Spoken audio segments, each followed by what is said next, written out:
Como as pessoas tiveram a ideia de congelar seus corpos? Parece que os animais em hibernação são os culpados. Isso inclui diferentes roedores e ouriços, bem como ursos. O conceito é simples. Quando fica frio e há menos comida disponível, os animais mergulham em animação suspensa. O metabolismo e os processos vitais ficam mais lentos e a temperatura corporal cai significativamente. Por exemplo, no esquilo terrestre do Ártico pode cair para cerca de menos 4 graus centígrados, 25 graus Fahrenheit, na cavidade abdominal. No entanto, esses pequenos roedores mantêm a cabeça e o pescoço aquecidos. Assim, quando a hibernação chega ao fim, esses esquilos permanecem totalmente saudáveis e se sentem bem. Um exemplo ainda mais interessante é o sapo de madeira. São muito frequentemente encontrados na América do Norte e, em geral, estão acostumados ao frio. Além disso, a cada ano essas rãs congelam para depois voltar à vida. E isso nem é uma metáfora. A rã da madeira tem um ciclo de vida muito incomum. Passa todo o inverno congelada. Por 2 a 3 meses, sua temperatura corporal permanece em menos 6 graus centígrados, 21 graus Fahrenheit. Ao mesmo tempo, as funções corporais da rã param. Ela não respira e seu coração para de bater. Cerca de 60% da água dentro de suas células congela. Na primavera, a rã descongela-se, liga o coração, aquece e começa a viver de novo. Como isso é possível? Os cientistas descobriram que nas rãs da floresta, antes da hibernação, o fígado aumenta 1,5 vezes e o nível de glicogênio triplica. O próprio processo de congelamento ocorre lentamente e durante esse período o fígado transforma o glicogênio em glicose. Isso, por sua vez, permite que as células mantenham sua estrutura. Mas poderia uma pessoa sobreviver a um congelamento extremo? O corpo humano é muito mais complicado. Você não pode simplesmente colocar uma pessoa em um freezer e em seguida trazê-la para fora e esperar que ela se torne a mesma pessoa novamente. Em primeiro lugar, por causa das características do sangue. Com uma queda séria na temperatura, o sangue, como muitos outros fluidos, começa a engrossar e congela gradualmente. Transforma-se em gelo sangrento. E embora você possa estar pensando que este seria um bom título para um thriller, primeiro explicarei uma coisa simples. O próprio sangue, quando se transforma em cristais de gelo, já é bastante perigoso, e ainda assim planejamos descongelar essa pessoa. É aqui que começam os problemas. Ao descongelar, esses cristais criarão muito microcortes no sistema circulatório humano. Não importa quanto tempo se passou, 1 ano, 10 ou 100 anos. Absolutamente todas as artérias, capilares e veias sofrerão. E os órgãos também, sem mencionar a morte cerebral. Esse dano pode causar hemorragia interna e eventualmente morte. Em geral, para congelar uma pessoa, você precisaria inventar algo mais avançado do que um freezer comum. Qualquer coisa que permita a você contornar as leis da natureza sem dor. Como tal, as pessoas inventaram a criônica. Trata-se de um congelamento de baixa temperatura que visa preservar células, tecidos, órgãos, outros objetos biológicos e todo o corpo. Animais também podem ser congelados. O principal é restaurar as funções corporais após o descongelamento. Como regra, a criopreservação é realizada em temperaturas muito baixas, cerca de menos 80 graus Celsius ou menos 112 graus Fahrenheit, usando gelo seco, ou a menos 196 graus centígrados ou menos 321 graus Fahrenheit, usando nitrogênio líquido. Mas por que tanto? Ou melhor, por que tão baixo? Na criopreservação, qualquer atividade química que possa prejudicar o material biológico é interrompida.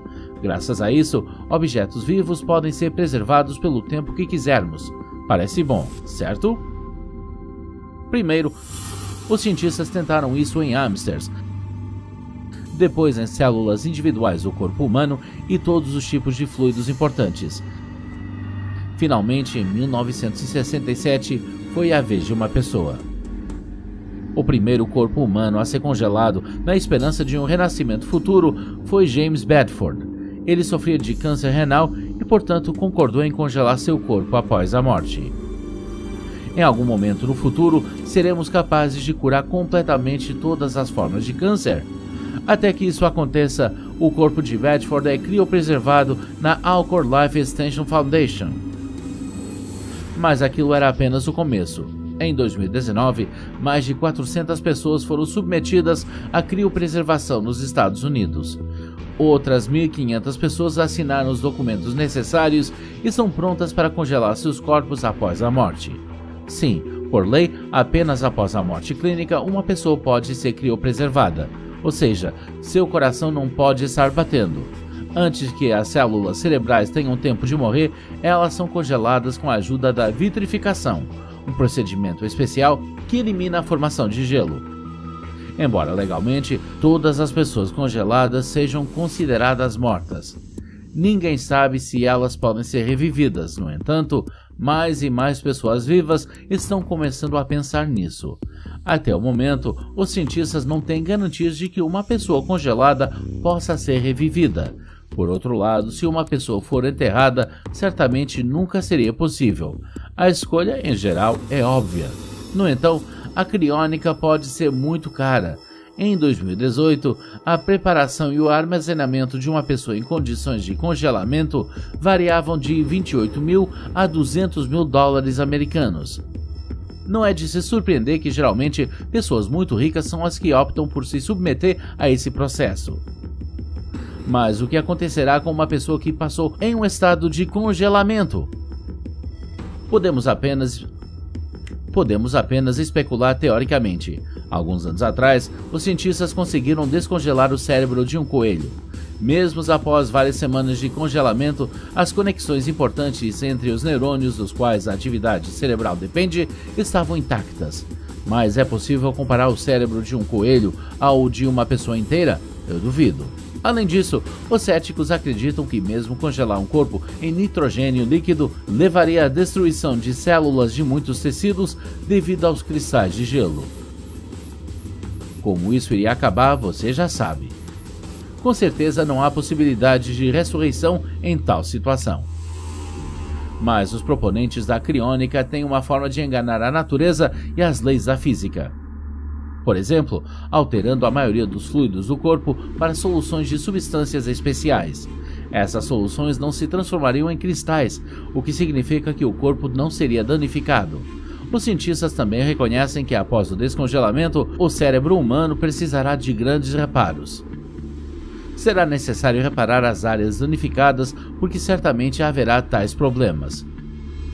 E ainda não se sabe o que acontecerá com a personalidade de um indivíduo depois que ele sair desse estado congelado. Eles permanecerão eles mesmos? Eles estarão completamente sãos? Ok, vamos deixar o lado médico da questão de lado por um momento e imaginar que o degelo ocorra perfeitamente. Um ser humano que viveu há centenas de anos irá então acordar em um mundo totalmente novo. É improvável que eles simplesmente abram os olhos e tudo ficará bem desde o início. Eles terão que construir suas vidas do zero e se acostumar com as novas tecnologias e regras. Quem sabe, talvez acordar depois de tantos anos não fosse tão agradável. Seja qual for o caso, tudo isso pode ser discutido apenas em teoria. Até agora, a humanidade não está muito perto de ressuscitar os mortos. Mas vamos dar um tempo, eu não acho que vai demorar. Se você gostou deste vídeo, dê uma curtida. Não se esqueça de se inscrever no canal, caso ainda não tenha feito isso. Clique no sininho para receber notificações oportunas de novos vídeos interessantes que estão esperando por você.